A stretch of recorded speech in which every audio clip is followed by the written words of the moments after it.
Hello everyone, my name is Austin from Marin Acura, and today I'll be showing you guys a tutorial on how to use your climate control in your 2019 Tesla Model 3.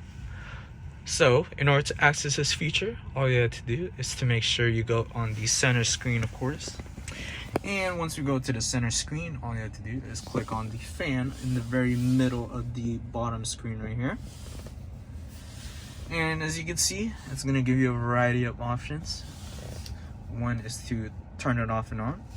Auto temperature, your AC of course, and then you got all your speeds. Sorry, give me a second.